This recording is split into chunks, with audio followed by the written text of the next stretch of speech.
Awesome. So we unfortunately lost Alan on the way here, but we have two astounding people on stage, and there are no Chatham House rules today, guys. So whatever you say is on public record. So we're going to frame this discussion in a very simple sentence. It's not about replication. It's about collaboration and what I would even say both countries can learn from each other, Silicon Valley and India together. So let's start with Arvind. Arvind is, if not everyone knows, the man behind the BJP's social media campaign for coming into power, and Prime Minister Modi's right-hand man when it comes to everything digital. In fact, I believe the social campaign for the election was probably the largest social campaign in the world. And so with that in mind, does India really need to build another Silicon Valley?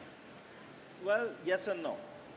There are parts of Silicon Valley that we probably need to learn from and collaborate and take the best learnings and implement them in India. And there are parts that India will actually lead and teach to the rest of the world. I mean, Silicon Valley, they say, innovated for 1 billion people, and I think India will lead the way in innovating for the next 5 billion. So frugal innovation is something that India will teach to the world. Scale. You talked about the elections, for example. Scale of elections in India is 820 million are registered to vote. 570 million voted in the last elections. The scale to reach to the last mile in India, that inclusiveness, digital and otherwise, I think will come from India. So there are a lot of things that I think India contributes to the world right now. Well, and to a certain extent, the social media you campaigned for launching a startup, which was at that point Prime Minister Modi, is the largest startup social media campaign we've ever seen. Is there anything that Silicon Valley can maybe take away from that? I think, as I said, how do you deal with the complexity of languages? All the entrepreneur friends over here, I've been an entrepreneur for 20 years myself, and the biggest challenge is, when you develop any solutions, which market are you doing it for? India is a very complex market in that. We have a lot of digital literate people who are probably not alphabetically literate. So how do you address that market? So language complexity, payment, the purchasing power complexity, to do it frugally. So make sure the solutions can work in non-smartphones also. So there's a lot of complexities that Indians are doing, and I think Silicon Valley definitely can learn from that. That's excellent. So Dave, let's put you in the hot seat. We had a discussion about this earlier. And so we have an influx of what one could term as non-Indian investors.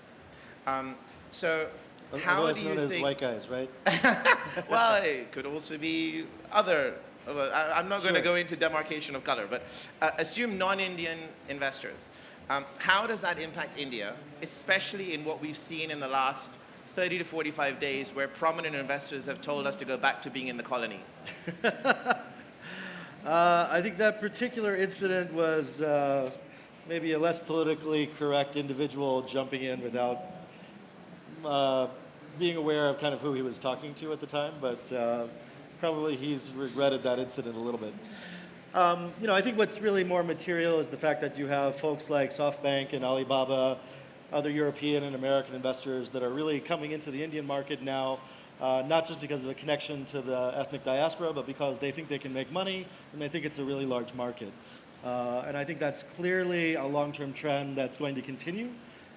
There's definitely been sort of ups and downs in the Indian market historically that's based on investor sentiment, and I think that's still going to be the case. But there's no qualitative opinion about the number of mobile phones in India. That's an objective fact that's going to continue to grow. And I think as you see purchasing power, a number of online devices grow, it's just going to be a bigger and bigger market opportunity. And when you think about the existing, more established funds coming into India, how do you think it's going to also impact the secondary market, the M&A market? What do you think needs to also change within that Indian ecosystem? Well, I think there's a lot of challenges for any emerging market, at least in terms of venture capital with liquidity. Even in the US, that can be a challenge sometimes as well. And so for a lot of early stage investors, particularly angel investors, there's a long wait until you're going to get any money back, unless later stage investors are buying you out. Usually you're waiting until an exit occurs, an acquisition, and probably an IPO is a very infrequent, if ever, opportunity. I think there's things that maybe some public policy and regulatory environments could do to help that. But I think also the industry just needs to recognize that figuring out liquidity and ideally some way for angel investors to maybe get partial liquidity by maybe Series B, maybe traditional Series A investors by later stages once the companies are at a couple $100 million in value and not have to wait until public markets are an available option. Sure, and maybe this is a question for both. Sorry, after you. Yeah, so I'm glad you asked that question to me also, because I think two things are very important. India does not want to be a digital colony. Let me start with that, and I think the community over here will agree with me. Investors are coming into India because they see a great opportunity here. So that's as simple as that. But I think the bigger thing is from the learning of the Silicon Valley and tying that in is to create a risk appetite for big corporates to consume startups. And I think the government has made the first step in that, in saying that they will consume and procure from startups here in India. So I think that's a very, very important thing, and that's a big learning. The second thing is, and Dave did allude to that, is a lot of startups need to get acquired by non-startups. So by venture-backed startups. I guess the community over here knows what I'm talking about. So when brick and mortar, the real businesses acquired startups, I think that real acquisition spree is very, very important for India right now. I think that's an important point that really, when we were talking about building another Silicon Valley, I don't think that's really getting at what the issues are. I think the things that are important that make Silicon Valley a great place to start businesses is because you have a lot of talent, you have access to capital in many different ways and many different pockets, but really importantly is you have access to exit environments that are very frequent just because that market's been built up. And so if you're looking to duplicate the investment and the innovation environments in Silicon Valley, you need to do those same things. You need to provide access to capital. You need to provide a reason for talent to want to stick around and not go elsewhere. And then I think you want to make it easy for exits to happen, and whether those are domestic India acquirers or international acquirers. I think having an encouragement or incentive, or at least not a preventive approach to those exits occurring, that's what makes those ecosystems vibrant. That's great. So I've got two questions that come on the back of that. But so let me start with something that you mentioned, Arvind, and this whole idea of money coming from outside of India. Money usually is followed by corporations. Are there things that can be learned from the recent Facebook Basics issue, where a large US company basically said, India is my next market, and I will do whatever it takes to acquire a market, even if it's under the disguise of general good?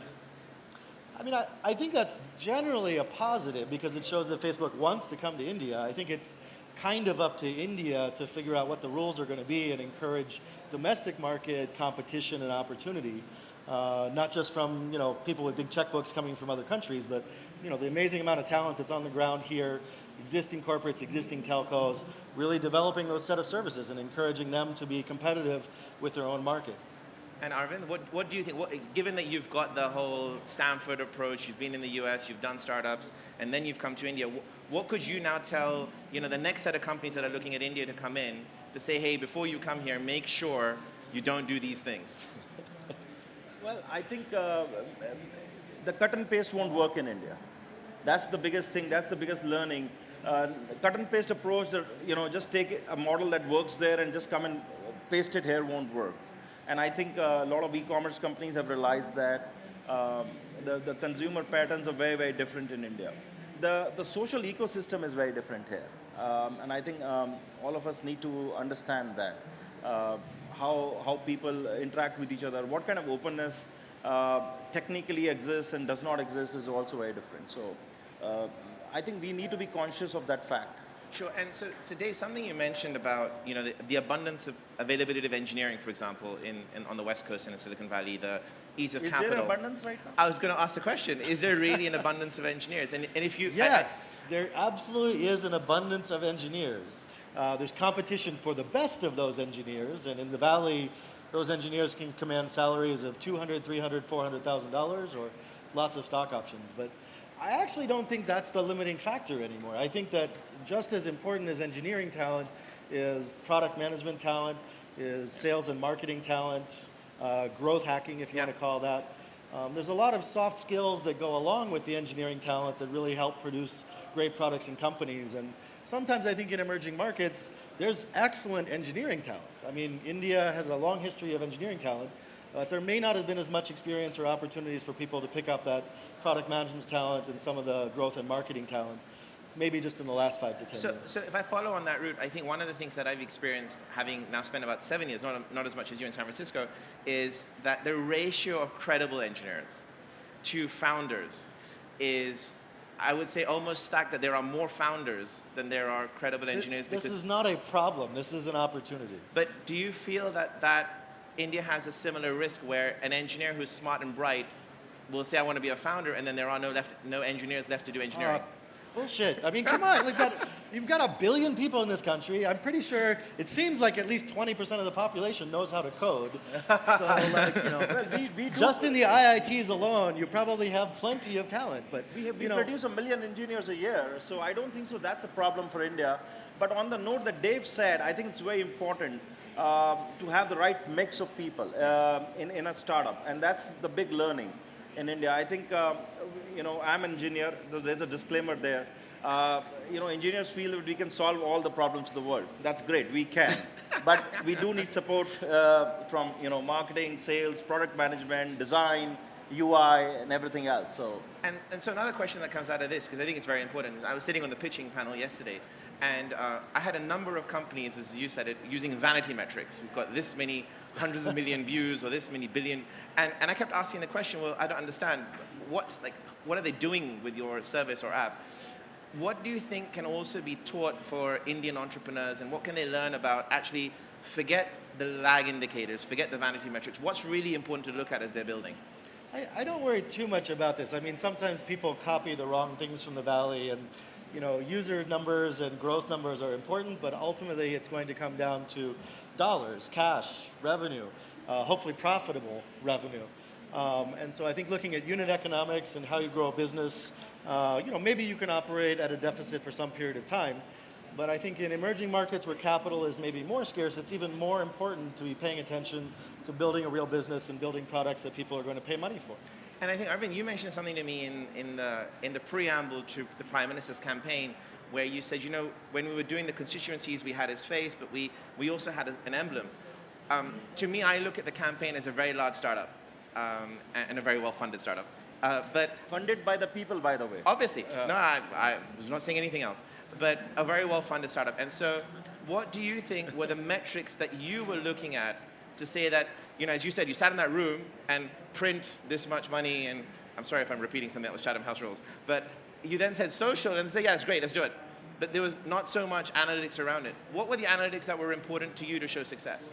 Yeah, see, I think campaigns at that large scale need to have analytics of engagement and people coming back and giving you feedback, positive feedback, negative feedback, right feedback. But to a startup, I think what Dave said, and I can't you know, overemphasize that again and again. Finally, it's the revenue. You know, we see a lot of startups coming and pitching for the government, for anything else, and they are talking about, you know, they have this larger reach, and this is the audience, and even if we get 1% of that, that startup is a no-no. You know, because everybody has that audience. Yeah. So revenue is the real number to go to. In a campaigns, I think to answer your question very briefly, is the engagement metrics. That's very important. And so that goes back to maybe another question for both of you. As India's probably most prolific non-Indian investor, and as my partner Pankaj, not me, but go ahead. But I'm really interested in saying, hey, we have so many founders, media, and press here. If you could say that India has this opportunity to leapfrog, and I used to use this word Generation Valley as opposed to Silicon Valley, if we could create generational technology or generational movement, what are the industries that you think are naturally lending itself well to India? Any one of you first. I mean, I think that you have the natural advantage of a very large population. In certain areas, it's very densely populated, but you still have wide disparity of income and opportunity. I think financial services and access to financial services for not just the upper class and middle class, but the lower class as well, is really important.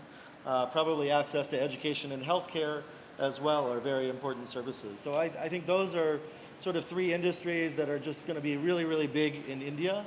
I think they can help provide jobs and innovation. They can help raise the standard of living, and they can help provide return on investment. So fintech, education, and healthcare are certainly three big areas to look at. I think Dave just said it. Fintech, we've actually done the biggest financial inclusion in the world. I think many people won't know this, but in India added more than the working population of America into the financial system in 1 year, 200 million accounts. So fintech is going to be the big financial inclusion with technology. We've added 11 payments bank in last 1 year. So financial disruption is what India is definitely going to lead the way, and of course healthcare, health tech, education, agriculture, and cybersecurity. Yeah, agriculture also. I think agriculture productivity is. What about space? Space, I think, is a very niche area, but of course we need space technology and the associated benefits around it for many other things. Okay, great. And I would also say energy related. Absolutely. Industry So sorry, is I certainly missed that a big opportunity. Might be a little bit more capital intensive than maybe the rest of tech and IT. But I think on the financial services side also, I mean, this is, I'm tooting my own horn. We just launched a fintech fund last night. But I think really figuring out lending opportunities for individual and small businesses, again, a big opportunity to move India forward, and just so many opportunities there to create capital formation. So that's really interesting, because I think when you go into healthcare and you go into finance, you're almost, those companies have to have a much better relationship with the government. And so something that you'd mentioned to me at dinner was around the government's open API and around how we're rolling out access to data from government services. Could you maybe, it was news to me, and so maybe it'd be worth everyone seeing. So I think we started the conversation saying that, what is, India is developing, I'm sure again a lot of people know this, the India stack. And that is a complete open API architecture based with the Aadhaar, which is the identity layer, the paperless layer, the transactions layer, the consent layer, and of course the payments layer. So all combined, India is creating a public good that can compete with the best in the world. And it's out there as an open API, as a public good, which any of these folks over here can use to develop their applications on top of it, their solutions on top of it. So awesome. So we're wrapping to the last 40 seconds. And so this is a question that I did not discuss with you both. So we have two opposite ends of the pie, per se, sitting on a couch. So if, Dave, you had something to tell Arvind, saying, you as the technology leader within the BJP, what is the one thing he can do to make your life easier? Well, I don't know if it's about making my life easier, but making lives easier for founders and entrepreneurs and really customers in India. And I think, maybe one big opportunity is using access to open information and data to help, deal with the regulatory issues, deal with maybe some corruption issues, vestiges, I would say, of the British Raj, not more than the Indian ecosystem. That's really what I think is a great opportunity, is use the internet to provide access to information and make that a way to hold people accountable and prevent corruption and make it easier for people to start businesses and start new products and start new jobs. And I probably get kicked off stage soon, but I'm going to ask Arvind the same question for you. What is it that you want from non-Indian investors that are coming in and kind of making the best out of maximizing out of India? What do you want from them? I think the biggest thing we want from investors in India is to really invest in India and Indian people, the demand and the demographics of India, not replicate a model that is existing anywhere else in the world and paste that onto India. Not apply the same metrics. India will be a very different market. India already is a very different market, and we have a firm belief that we will lead the world, not follow the world. That's awesome. All right, thank you, everyone.